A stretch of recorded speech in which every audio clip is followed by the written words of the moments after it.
Aelith didn't know the hooded stranger at the edge of the crowd was the Alpha King.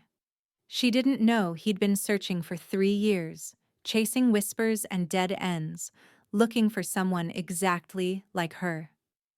And she definitely didn't know that the 2 words she was about to scream would shatter the chains she'd worn her entire life. All she knew was that her brother was about to be sold. The auction square in Grimhalt reeked of desperation. Torch smoke hung low in the evening air, mixing with the sour stench of unwashed bodies and fear. Aelith stood at the edge of the crowd, her fingers white-knuckled around the rope barrier, watching the platform where her 12-year-old brother stood shivering in the cold. Cale looked so small up there. His wrists were bound with hemp, his bare feet dirty against the wooden planks. He was trying not to cry. She could see it in the way his jaw trembled, the way he kept blinking too fast. He was trying to be brave for her. It broke something inside her chest. "Lot 47!" the auctioneer bellowed, his voice cutting through the murmur of buyers. "Healthy male, young, good for labor, mines, or household service. Starting bid, 300 silver. 300 silver. That was the price of their father's gambling debts. The price of a drunk who died in a tavern brawl and left his children to pay for his sins." A hand went up near the front. Aelith recognized him, Lord Marchell, a man whose servants had a habit of disappearing. Her stomach turned to ice. 300, Marchell called out, his lips curling into something cruel. 350, another voice countered. Cale's eyes found hers across the crowd. "I'm sorry," they seemed to say. "I'm sorry I couldn't run fast enough." They'd tried to flee. 2 nights ago, in the dark, she'd grabbed Cale's hand and they'd run for the eastern border. But the debt collectors had hounds, had trackers, had the law on their side. 400, Marchell said lazily, like he was bidding on cattle. The auctioneer's gavel hovered. 400 silver. Going once. Aelith's body moved before her mind could stop it. She ducked under the rope, shoved through the crowd, and threw herself onto the platform, her knees cracking against the wood. "I'll pay for him." The words tore from her throat, raw and desperate. "Take me instead. I'll work off the debt. However long it takes. Just let him go." Silence crashed over the square. The auctioneer stared at her like she'd lost her mind. Maybe she had. Omegas didn't volunteer. Especially not Omegas like her. Lord Marchell laughed. A wet, ugly sound. "The hollow one? You're offering that as payment?" He turned to the crowd, gesturing at her like she was a joke. "She's wolfless, scentless, worth less than the rags she's wearing." Laughter rippled through the buyers. Aelith felt it like knives against her skin, but she didn't move. She kept her head raised, her arms wrapped around Cale, who had crumpled against her the moment she'd reached him. "Please," she whispered to the auctioneer. "He's just a child." The auctioneer scratched his jaw, considering. "Debt's 400 silver now. You think anyone's going to pay 400 for a hollow Omega?" More laughter, more jeering. Then a voice cut through the noise like a blade through silk. "I'll pay it." The crowd parted. A man stepped forward, tall and broad-shouldered, his face shadowed by a dark hood. His voice was low, rough-edged, the kind that made Aelith think of distant thunder and things that hunted in the night. He moved like he owned the ground beneath his feet. Like the world would rearrange itself to let him pass. When he reached the platform, he didn't climb the stairs. He simply looked up at Aelith, and even through the shadows of his hood, she felt the weight of his gaze like a physical touch. "I'll pay the full debt," he said again, "and she belongs to no one."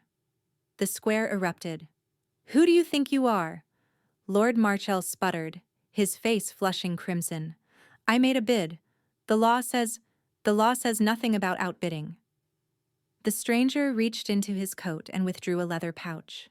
He tossed it to the auctioneer, who caught it with fumbling hands. 500 silver. That clears the debt with interest. The boy goes free. So does she. The auctioneer opened the pouch, and his eyes went wide. He looked at the stranger, then at the coins, then back again. Whatever he saw made him pale. "See, sold," he stammered. "Debt cleared. They're free to go." Marshall surged forward. "This is outrageous. I demand to know who—" The stranger turned his head slightly, just enough for torchlight to catch the edge of his jaw, the glint of something metallic at his collar. Marshall froze mid-step, his face draining of color. "My apologies," Marshall breathed, backing away. "I didn't realize—" "Leave." One word.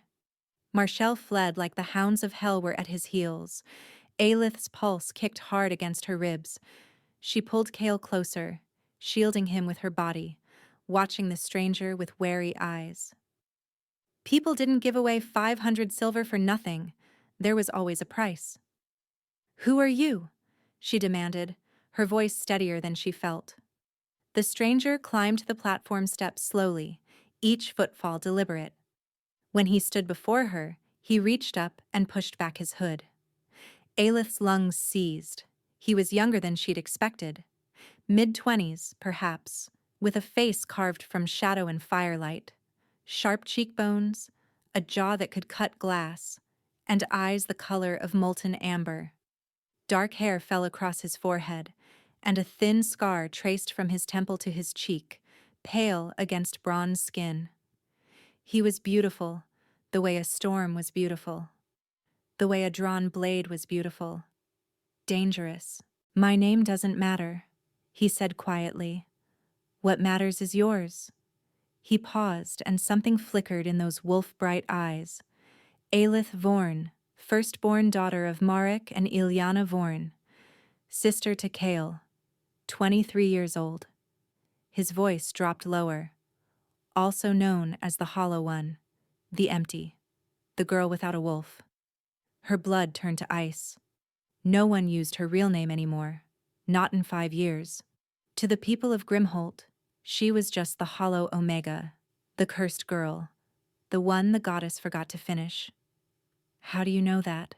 she whispered. "Because I've been looking for you." Cale whimpered against her side. Aelith pushed him behind her, putting herself between the boy and the stranger. "I don't know what you want, but I won't. I'm not here to hurt you." He said it simply, without defense. "And I'm not here to buy you." "Then what?" His golden gaze held hers, and for a moment, the noise of the dispersing crowd, the crackle of torches, the cold night air, all of it faded. "I'm here to offer you a bargain," he said. "One that could change both our fates." Aelith laughed. It burst out of her, sharp and brittle, the sound of someone who'd heard too many cruel jokes to believe in kindness anymore. "A bargain?" She gestured at herself. The threadbare dress, the dirt beneath her fingernails, the hollow emptiness where a wolf should howl. "I'm broken. Defective.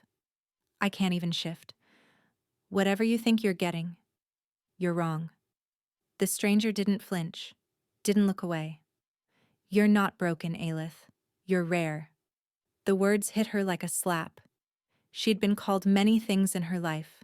Cursed, empty, worthless, mistake, but never rare. Never anything that sounded like value. "You don't know what you're talking about." "I know exactly what I'm talking about." He stepped closer, and she caught his scent for the first time. Pine and wood smoke and something darker underneath. Something that made her pulse stutter despite herself. "You were born without a wolf. Without a scent.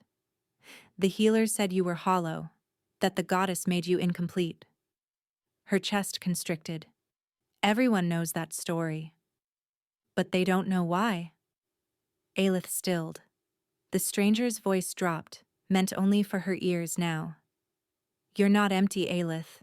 You're a vessel. The wolf isn't missing, it's dormant, waiting. Your kind appears once in a generation, maybe less. You can carry the memories of the dead, see what others have touched, feel what they've felt." The world tilted. No. She'd never told anyone, Never spoken a word about the visions that came when she touched certain objects, the flashes of memory that weren't hers, the voices of the dead that whispered when she held their belongings. She'd thought she was going mad. Her mother had begged her to hide it, to never let anyone see. "They'll burn you," Ilyana had wept before the fever took her. "They'll call you witch, and burn you like they burned my mother." "I don't know what you're talking about," Aelith said, but her words faltered. "Yes, you do." His molten stare was too knowing, too certain. "You've been hiding it your whole life, pretending the visions aren't real, telling yourself you're imagining things.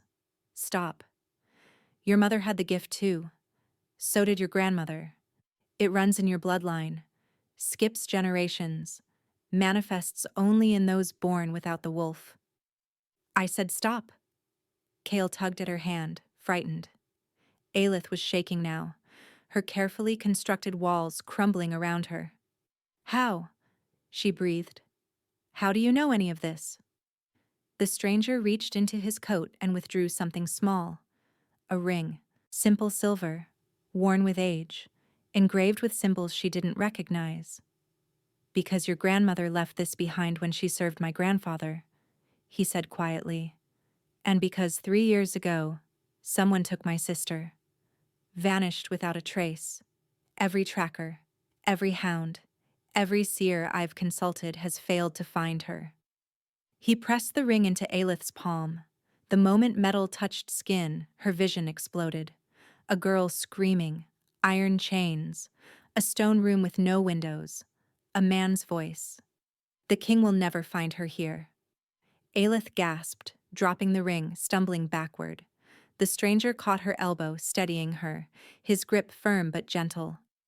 "What did you see?" His voice was urgent now, raw with something she recognized. Desperation, hope, grief. "That's exactly why I need you," he said, "to find my sister before it's too late." Aelith's mind raced. The vision still burned behind her eyes. Chains, stone walls, a girl's scream echoing in darkness. "Your sister," she said slowly, her voice hoarse. "She's alive, but she's somewhere cold. Underground, maybe." The stranger's composure cracked. Just for a moment she saw it, the raw hope beneath the iron control, the desperation he'd been carrying for 3 years. "You saw her." "I saw fragments, a room, chains." Aelith swallowed hard. A man's voice saying you'd never find her. His teeth clenched visibly. "Then you understand why I need you." Kale pressed closer to her side, trembling. Aelith looked down at her brother, 12 years old, too thin, too frightened, and then back at the stranger who'd just paid 500 silver for their freedom. "What exactly are you proposing?" "Come with me. 7 days." He held up a hand before she could protest. "Your brother comes too. He'll be safe, educated, fed. I swear it on my blood." "And me? What happens to me during these 7 days?" "You use your gift. I have objects. Things my sister touched. Things her captors left behind. You read them. Tell me what you see. Help me piece together where they've taken her." Aelith's laugh was hollow. "You make it sound simple. Like I can just turn it on and off. I know it's not simple. I know it costs you." His voice softened unexpectedly. "I've studied the vessels for years. I know it drains you. Leaves you weak. Sometimes sick. I won't push you beyond what you can bear." The fact that he knew, that he understood, made something in her chest ache. "And after 7 days? You're free. Both of you. I'll give you enough gold to start over anywhere you choose. New names, new papers, a new life far from anyone who ever called you hollow." Freedom. The word tasted foreign on her tongue. She'd never been free. First her father's debts, then the shame of her condition, then the debt collectors. She'd spent her entire life belonging to someone else's cruelty. "Why should I trust you?" she asked quietly. I don't even know your name? Something flickered in his expression. He reached up and pulled aside his collar, revealing a mark burned into the skin above his collarbone, a crown wrapped in thorns. The royal brand. The mark of the Alpha bloodline. Aelith's knees nearly buckled. My name is Kaelin Vextress, he said, Alpha King of the Northern Realm, and I give you my word, no harm will come to you or your brother under my protection. The Alpha King. She'd heard stories, of course. Everyone had. The young king who'd taken the throne at 22 after his parents were murdered in the same raid that claimed his sister. The one they called the Storm Wolf for his brutal efficiency in hunting down his enemies. They said he was merciless, cold, that he'd executed more traitors in 3 years than his father had in 30. But the man standing before her didn't look merciless. He looked exhausted, haunted, like someone who'd been running on grief and rage for so long he'd forgotten what peace felt like. I want a blood oath, Aelith heard herself say. Your word isn't enough. Kaelin's eyebrow rose slightly. You don't trust easily. I've learned not to. He drew a blade from his belt, beautiful, deadly, and etched with symbols that matched the ones on the ring. Without hesitation, he sliced his palm. Blood welled dark in the torchlight. Aelith took the knife with trembling fingers and made her own cut. The pain was sharp, clarifying. When she pressed her palm to his, the world ignited. It wasn't just magic sealing an oath. It was something deeper, a recognition that started in her blood and spread through every nerve. Her wolf, the one that had been silent her entire life, suddenly stirred. Not waking, not fully, but acknowledging, like it had been waiting for this exact moment. Kaelin's breath stuttered. His fingers tightened around hers and she saw her own shock reflected in his amber eyes. Mate. The word echoed through her bones, ancient and undeniable. Neither of them spoke. The bond hung between them, electric and terrifying, demanding acknowledgement they weren't ready to give. Finally, Kaelin released her hand. His voice was rougher than before. 7 days. Then you choose your own path. He turned and walked toward the edge of the square, then paused without looking back. You have 7 days to decide if you hate me, Aelith. I hope you don't. Dawn painted the sky in shades of blood and gold as they rode north. Aelith sat behind Kaelin on a massive black stallion, Kael tucked safely on a gentler mare led by a warrior named Jorek. The king's captain was a mountain of a man with kind eyes that crinkled when he smiled at Kael's nervous questions. They'd ridden through the night, leaving Grimhalt far behind. Aelith watched the landscape change, rolling farmland giving way to dense forest, then rocky terrain that climbed steadily upward. The air grew colder, sharper, carrying the scent of pine and coming snow. She tried not to think about the warmth of Kaelin's back against her chest, tried not to notice how her body seemed to lean into his without permission, drawn by that impossible bond still humming beneath her skin. Mate. Ridiculous. She was hollow. Broken. Alpha Kings didn't mate with cursed girls from auction blocks. By mid-morning, they crested a final ridge, and Aelith's breath stopped. Thornhaven Castle rose from the mountain itself, all dark stone and sharp towers clawing at the sky. It looked like something carved by giants, ancient, imposing, built to withstand sieges and centuries. Waterfalls cascaded down the cliffs on either side, feeding a river that wound through the valley below. Home, Kaelin said quietly. The word felt strange, applied to something so magnificent. They crossed a bridge of black stone spanning a gorge so deep the bottom was lost in mist. Guards in dark leather armor saluted as they passed, their eyes curious but respectful when they glanced at Aelith. Inside the walls, the castle transformed. Where the exterior promised cold brutality, the interior offered unexpected warmth.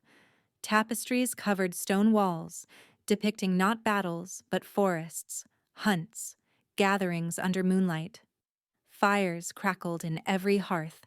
Servants moved with purpose but without fear, nodding greetings as the king passed. And people smiled at her, not the mocking smiles of Grimhalt, not the pitying glances she'd grown to hate. Genuine smiles, curious but welcoming, as if a dirty Omega and her brother were guests rather than oddities. A woman with silver-streaked hair approached, her face kind. "Your Majesty, shall I show your guests to their quarters?" "Please, Marin. See that they have everything they need." Kaelin turned to Aelith. "Rest today. We'll begin tomorrow." He walked away before she could respond, his shoulders rigid, putting distance between them like proximity was physically painful. Marin led them through winding corridors to a suite of rooms larger than Aelith's entire childhood home. Kael's eyes went wide at the bed piled with furs, the fire already burning in the hearth. "Is this real?" he whispered. Aelith wished she could answer. Later, after Kael had eaten himself into a food coma and fallen asleep in the enormous bed, Aelith explored. The suite had a balcony overlooking the valley, and she stepped outside to breathe the mountain air. That's when she saw it. Carved into the stone beneath the railing, hidden from casual view but unmistakable once noticed, a symbol. The same symbol from her mother's old journal. The one Ilyana had drawn obsessively in her final days, whispering about danger and betrayal and something coming. The same symbol branded on the arm of the man who'd killed Aelith's grandmother. A chill crawled down her spine. Aelith barely slept. The symbol haunted her, etched in memory now, impossible to forget. Her mother had warned her about that mark. If you ever see it, run. But Ilyana had died before explaining why, and Aelith had spent years trying to forget. Now it was carved into the Alpha King's castle. Was Kaelin connected? Did he know what the symbol meant? Or was the danger lurking somewhere else, hidden among the people who smiled so kindly at her arrival? By morning, she'd decided to say nothing. Not yet. Not until she knew more. Kaelin sent for her after breakfast. Aelith followed a servant through corridors that seemed designed to confuse, finally arriving at a heavy oak door guarded by 2 warriors. Inside, Kaelin stood by a window, backlit by pale winter sun. He'd changed from travel clothes into dark trousers and a fitted shirt that did nothing to hide the breadth of his shoulders. His hair was still damp. Aelith's traitorous heart stuttered. "Stop it." "Did you sleep?" he asked without turning. "Enough." A lie, but he didn't challenge it. Instead, he gestured to a table where several objects lay spread across dark velvet. "These are what I've collected. Things from the raid, from the places we believe they held her." Aelith approached slowly. A torn hair ribbon, deep green. A shard of broken mirror. A child's shoe, scuffed and worn. A button carved from bone. A scrap of parchment with a broken seal. Each item pulsed with residual energy, calling to the gift she'd spent years denying. "The visions aren't pleasant," she warned. "Sometimes I see fragmented images. Sometimes I live through memories that aren't mine. And it leaves me—" She hesitated, weakened. "I know." Kaelin finally turned, and his golden gaze held hers with an intensity that made her pulse race. "If you need to stop, we stop. I won't push you past breaking." The sincerity in his voice was almost worse than cruelty would have been. Cruelty she knew how to handle. Aelith picked up the ribbon first. The vision slammed into her without warning. Running. Bare feet on forest floor, branches tearing at her nightgown. Men laughing behind her, making sport of the chase. She trips, screams, and hands grab her hair, yanking her backward. Aelith gasped, dropping the ribbon. Her knees buckled. Kaelin caught her before she hit the floor, his arms strong and steady around her. "What did you see?" "Forest.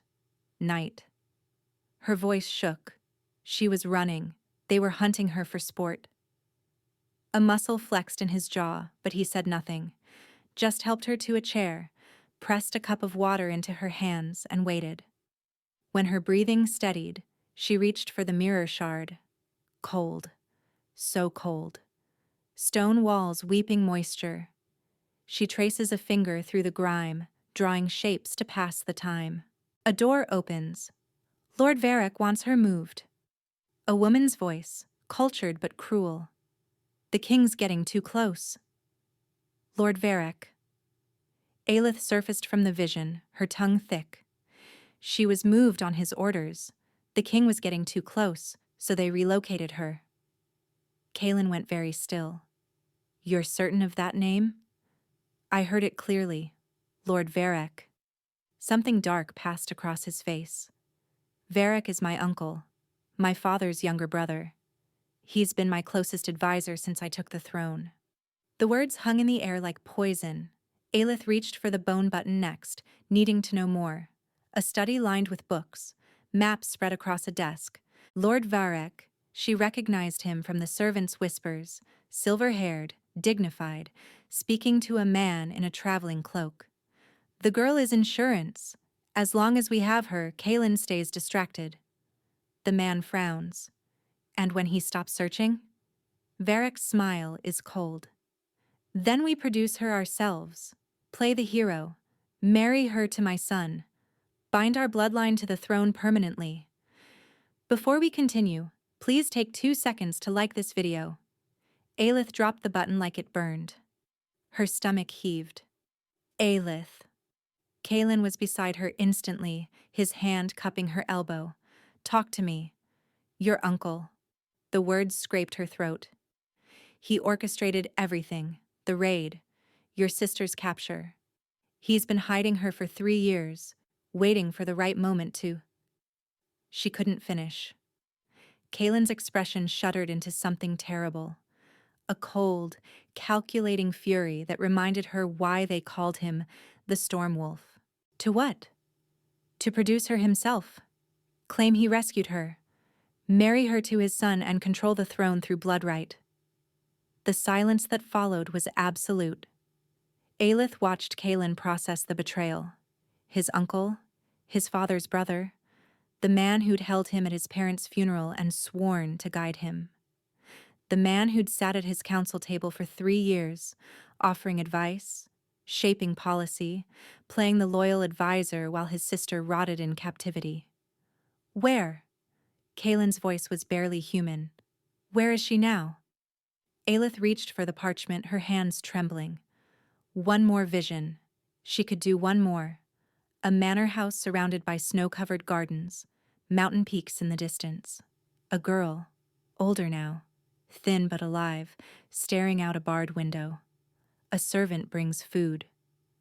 Lord Varric says you'll be moved soon, somewhere warmer. The girl doesn't respond. Her eyes are fixed on the horizon, watching, waiting, still believing. Eastern mountains, Aelith breathed. A manor house. She's alive, Kaelin. She's alive, and she's waiting for you. The hope that broke across his face nearly shattered her. Then his walls slammed back down. Varric arrives tomorrow for the council meeting, he said quietly. He doesn't know we suspect him. Aelith understood immediately. He's walking right into your hands. Yes. Kaelin's smile was sharp as a blade. And he's going to tell me exactly where my sister is. One way or another. That evening, Aelith found herself unable to rest. The visions clung to her like cobwebs. Lysara's frightened eyes, Varric's cold smile, the weight of secrets she now carried. She wandered the castle corridors until she found herself on a balcony overlooking the moonlit valley. She wasn't surprised when Kaelin appeared beside her. You should be sleeping, he said quietly. So should you. They stood in silence, watching clouds drift across the stars. The bond hummed between them, persistent, impossible to ignore. I owe you an apology, Kaelin said finally. Aelith turned to look at him. For what?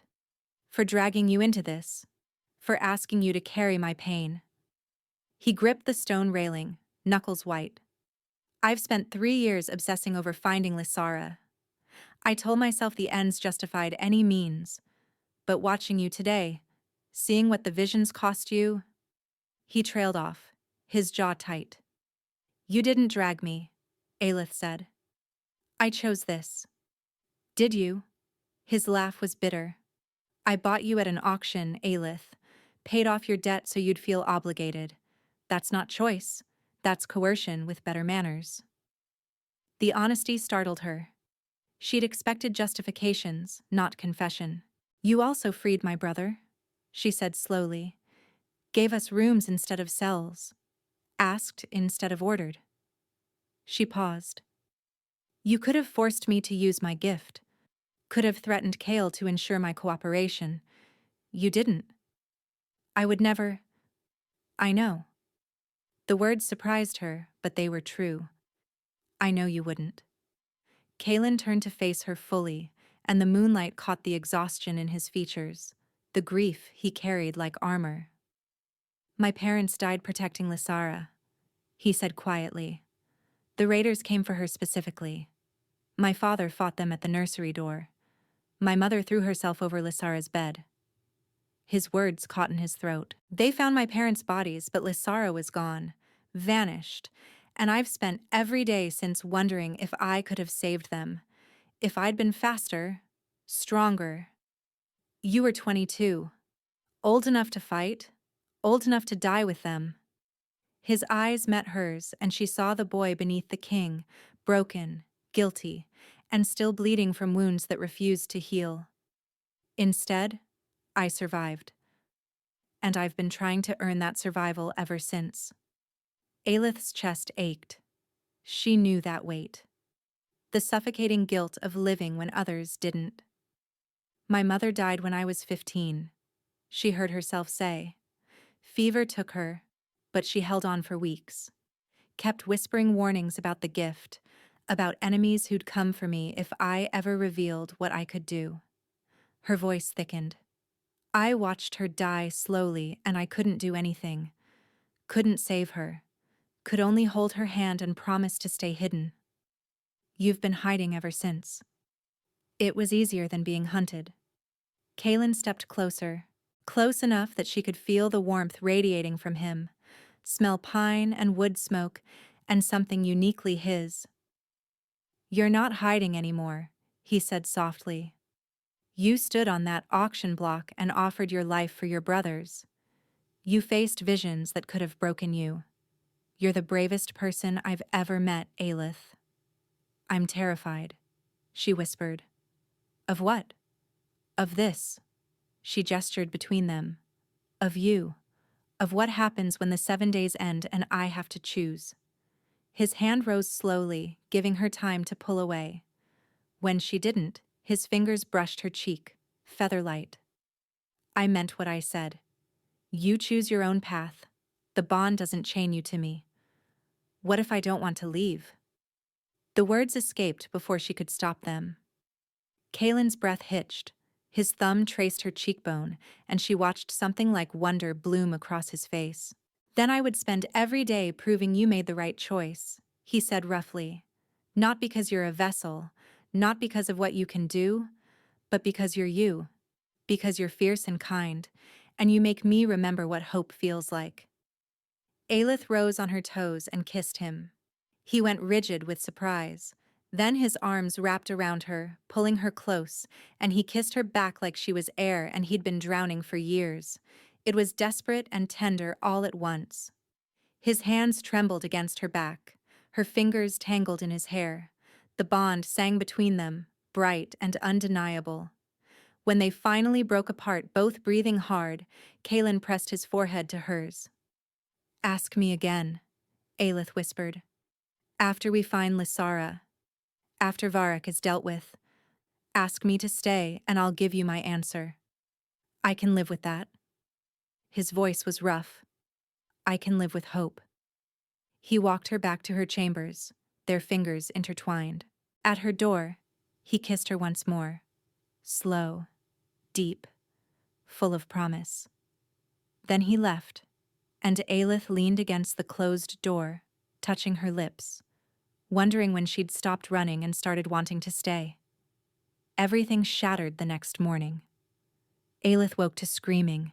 She bolted upright, heart racing, and found Marin bursting through her door, face pale with terror. "The boy!" Marin gasped. "Your brother! He's gone!" The world stopped. Aelith tore through the castle, Kaelin beside her, guards fanning out in every direction. Kael's room showed signs of struggle: overturned chair, scattered furs, a window left open to the bitter mountain wind. And on the pillow, a note. "The vessel comes alone to the eastern ridge by nightfall, or the boy dies. Tell the king, and I'll send him back in pieces. No signature, no seal." But Aelith recognized the symbol drawn at the bottom. The same symbol carved into the balcony. The same one from her mother's journal. "Varek!" Kaelin snarled, crushing the note in his fist. "He knows. Somehow he knows we've discovered him." "How?" Aelith's voice cracked. "We told no one." "Spies. There are always spies." Kaelin paced like a caged wolf, fury radiating from every line of his body. "He's been embedded in this castle for years. He has eyes everywhere." Aelith stared at the open window, her mind racing. Kael, her baby brother, the only family she had left. "I have to go." "Absolutely not." "He'll kill him, Kaelin. And he'll kill you too." Kaelin gripped her shoulders, his eyes blazing. "This is a trap. Varek wants you isolated, vulnerable. The moment you're alone, he'll take you both." "Then what do you suggest?" "Wait here while my brother—" Her voice broke. Kaelin's expression crumpled. He pulled her against his chest, holding her tight while she shook. "We don't wait," he said against her hair. "We move first. Varek thinks he's controlling the board, but he doesn't know we already have his location." Aelith pulled back, searching his face. "Lysara's manor. He'll have taken Kael there. It's his stronghold, his insurance. He's consolidating his leverage." Kaelin's jaw flexed. "He wants you to come alone because he's afraid of what happens if you don't. So we give him what he wants." "Aelith, listen to me." She gripped his arms, defiant despite her terror. "I go to the ridge. Let him see me alone. While he's focused on capturing me, your warriors hit the manor and extract both Lysara and Kael. If something goes wrong, then you save them anyway." Her voice hardened. "Promise me, whatever happens to me, you save my brother." "Nothing will happen to you." Kaelin's hands framed her face, his eyes burning. "Because I'm not letting you out of my sight. We do this together, or not at all." He said to come alone. He said to tell the king. A dangerous smile crossed Kaelin's face. He didn't say anything about the king following. The plan crystallized quickly. Aelith would approach the ridge visibly, drawing Varek's attention. Kaelin and his warriors would use the mountain paths to circle behind. Jorek would lead a second force to the manor. 2 targets, 1 chance. As the sun began its descent, Aelith strapped a knife to her thigh. A gift from Kaelan, the blade etched with protective symbols. "If he touches you," Kaelin said quietly, "I will tear him apart with my bare hands. Save that energy for finding your sister." He kissed her hard, desperate, like he was memorizing her. "Come back to me," he breathed. "I intend to." The eastern ridge was a blade of stone cutting against the darkening sky. Aelith climbed alone, her breath fogging in the cold air, every nerve screaming at her to run. The wind bit through her cloak, carrying the scent of snow and something else, something rotten beneath the surface. She felt Kaelin's presence somewhere in the shadows behind her. The bond pulsed steady, reassuring. "I'm here. I'm close." The ridge opened onto a flat expanse where Varek waited. He looked exactly as the vision had shown. Silver-haired, dignified, wearing authority like a second skin. 2 guards flanked him. A third held Kael, knife pressed to the boy's throat. "Kael!" Aelith lunged forward, but one of the guards blocked her path. "Ah! The vessel." Varek's smile was polished, cold. How delightful to finally meet you. I've been watching your bloodline for decades, you know. Your grandmother was uncooperative. Your mother fled before I could collect her. But you. His eyes gleamed. You walked right into my hands. Let my brother go. In time. First, we need to discuss your future. Varric stepped closer, examining her like livestock. You're going to help me find certain things. Read certain objects. There are secrets buried in this kingdom that even the king doesn't know. Treasures, weapons, leverage enough to reshape the realm. I'll die before I help you. No, you won't. Because if you do, the boy dies. And then, my men visit the castle and collect everyone you've grown fond of. Varric's smile sharpened. I've been playing this game since before you were born, girl. Did you really think I wouldn't have contingencies? Aelith's blood rushed in her ears. She needed to stall, needed to give Kaelin time. Your nephew trusted you, she said. He looked up to you. My nephew is a naive child playing at being king. Varric's voice dripped contempt. His father was weak. His mother was weaker. And Kaelin? He laughed. So desperate to find his precious sister that he never stopped to look at who was standing beside him. You're wrong about him. Am I? He's standing right behind you. Varric spun.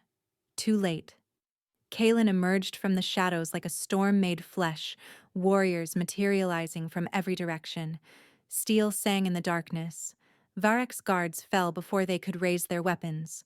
But the man holding Kael pressed the knife harder, drawing blood. One more step, he snarled, and the boy.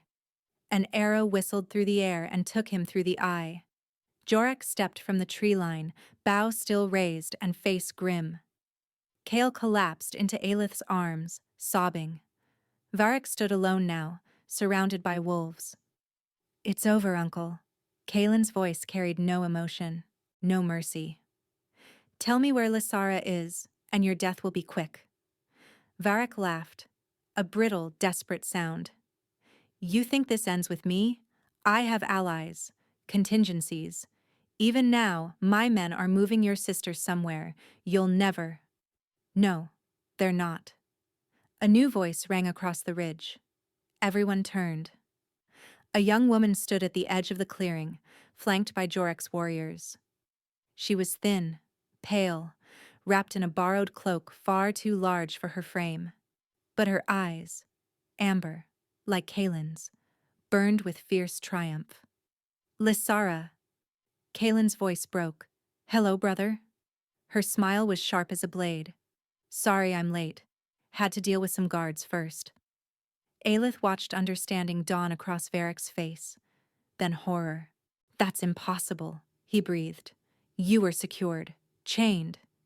I've been chained for 3 years. Lysara walked forward, each step deliberate. 3 years of watching, listening, learning. I know the name of every guard you assigned to me. Know their routines, their weaknesses, their fears. Her voice hardened. I know which servants could be bribed, which walls were weakest, which nights the patrols were thin. She stopped directly in front of Varric. You kept me alive because you needed leverage, but you made a mistake. Her smile was terrible.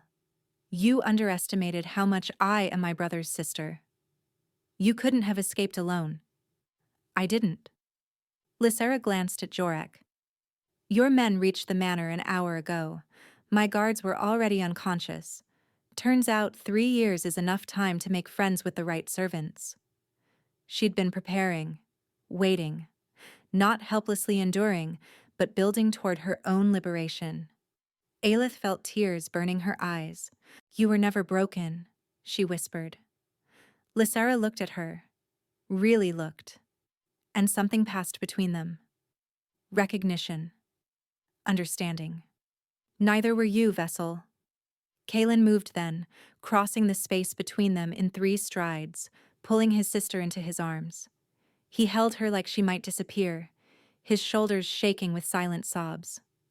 I'm sorry, he choked. I'm so sorry it took so long. You came. Lysara's voice broke on the words. That's all that matters. You never stopped looking. They clung to each other in the moonlight, two siblings reunited after 3 years of hell. Aelith watched with Kale pressed against her side, her heart full to bursting. Then Varric moved. He lunged for Lysara with a hidden blade, his face twisted with rage. Aelith didn't think. She threw herself forward, her own knife flashing. Steel met steel. Varric's blade skidded aside.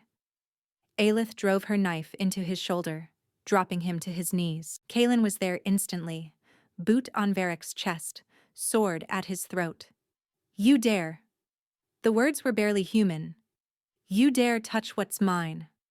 The torchlight caught the signet ring on Varric's finger, etched with the same symbol that had haunted Aelith's nightmares. The same mark branded on the man who'd killed her grandmother. Your grandmother refused to serve me willingly, Varric spat, following her gaze. She paid for that defiance. I won't make the same mistake with you. You won't get the chance, Aelith said quietly. Varric looked up at his nephew, at the death in those amber eyes, and finally showed fear. Mercy, he gasped. Please, I'm your blood. You stopped being my blood the moment you took my sister. The sword fell. Aelith turned Kale's face away. Some things children shouldn't see. The journey back to Thornhaven took 2 days. They traveled slowly, carefully, giving Lysara time to adjust to freedom. She rode beside Kaelin, the siblings rarely more than arm's length apart, making up for 3 years of separation with quiet conversations and shared silences.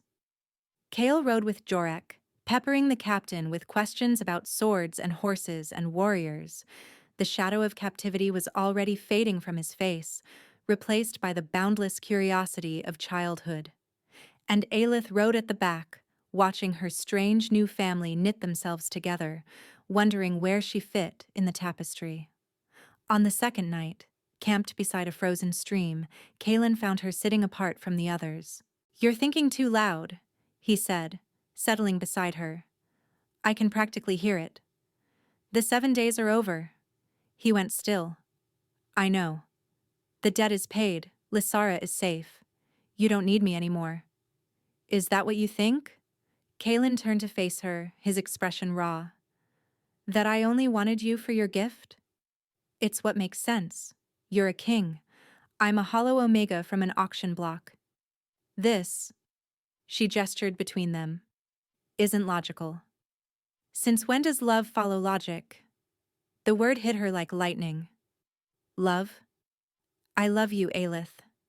He said it simply, without drama, like stating an obvious truth. I think I started falling the moment you threw yourself on that platform for your brother. A woman with nothing, risking everything for someone else. His hand found hers.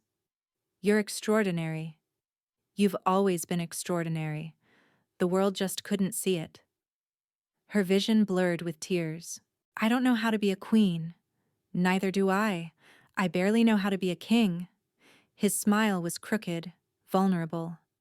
But I'd rather figure it out together than spend the rest of my life wondering what we could have been. Lysara needs you. Your kingdom needs you.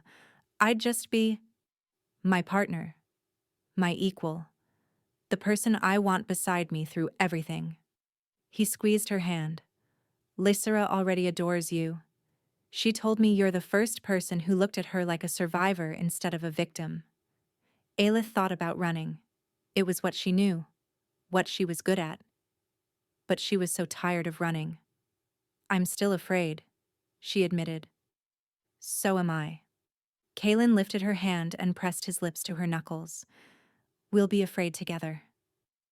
Aelith looked at him. This fierce, broken, beautiful man who'd seen her at her lowest and called her extraordinary, who'd freed her brother without condition, who kissed her like she was precious and looked at her like she hung the stars. Yes, she said. His breath caught. Yes? Ask me properly. Hope blazed across his face. He shifted to one knee, still holding her hand, and the firelight caught the amber of his eyes. Aelith Vorn, will you stay? Not for 7 days, not for duty, but for always. Will you be my mate, my partner, my queen? Yes. The word came easier this time. To all of it. Yes. He surged up and kissed her, joy breaking across his features like sunrise after endless night. They were both laughing and crying, holding each other in the cold mountain air. From across the camp, Lysara's voice drifted over. Finally. I was worried I'd have to intervene. Kale's response was immediate. Does this mean I get to live in a castle forever? Yes, Kaelin called back, still holding Aelith. It means exactly that. Aelith buried her face in his chest, feeling his heartbeat steady against her cheek. Feeling the bond between them settle into something permanent and sure. She'd walked onto that auction block expecting to lose everything. Instead, she'd found home. The bonding ceremony was held under the winter moon, with the entire kingdom gathered to witness. Aelith wore deep blue velvet embroidered with silver stars. Lysara had helped choose the gown, insisting her future sister deserved something extraordinary. Kale stood beside them, scrubbed clean and beaming, appointed official ring-bearer with tremendous solemnity. When Aelith walked through the great hall toward Kaelan, the crowd parted like water. She saw faces that had once looked at her with pity or contempt. Nobles, warriors, servants, now bowing in respect. The hollow one, the empty. The girl the goddess forgot to finish. Now walking toward a throne. Kaelin waited at the altar, dressed in formal black, his wolf-bright eyes never leaving her face. When she reached him, he took her hands, and she felt the bond pulse between them, no longer frightening, but familiar. Cherished. I, Kaelin Vextress, Alpha King of the Northern Realm, choose you, he said, his voice carrying through the silent hall.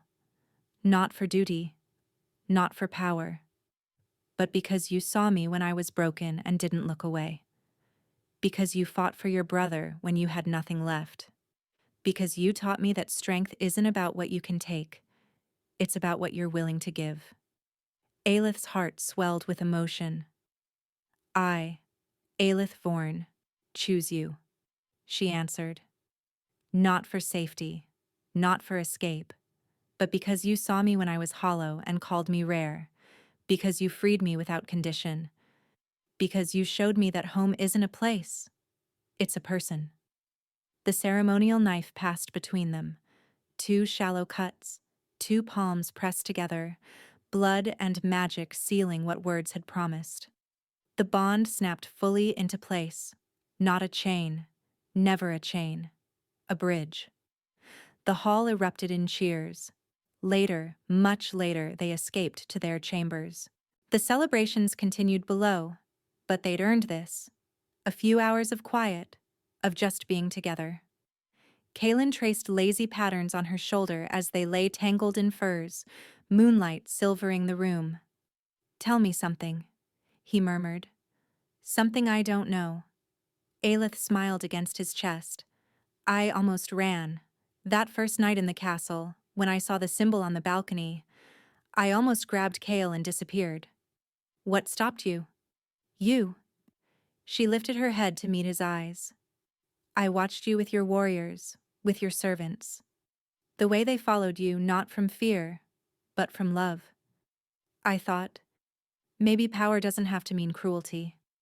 Maybe strength can be gentle. His arms tightened around her. I'm glad you stayed. So am I. Silence settled between them, comfortable and warm. Your turn, Aelith said. Tell me something I don't know. Kaelin was quiet for a moment. I went to 7 auctions before yours, searching for you, following rumors about a hollow Omega with a gift. 7 times wrong girl. I was starting to lose hope. What made you keep looking? Your grandmother's ring. He pressed a kiss to her forehead. Every time I touched it, I felt her certainty that her bloodline would produce someone extraordinary, someone worth waiting for. His voice dropped. She was right. Aelith felt tears slip down her cheeks. Not sadness, but fullness. gratitude, joy. She thought about the woman she'd been, standing on that auction block, offering her life for her brother's freedom. That woman couldn't have imagined this, couldn't have believed it was possible. But it was. All of it. She'd offered to pay for Kale with her servitude. Instead, the Alpha King had paid for them both with mercy. She'd expected chains. He'd given her wings. "I'll pay for him," she'd sobbed that night, expecting nothing. And what the Alpha King did next had silenced more than the pack. It had silenced every voice that had ever called her hollow, because she wasn't empty anymore. She was home. Where are you listening from? Drop a comment below. I love hearing from you. And if you enjoyed this story, please subscribe. It's free, and it helps more people discover these tales.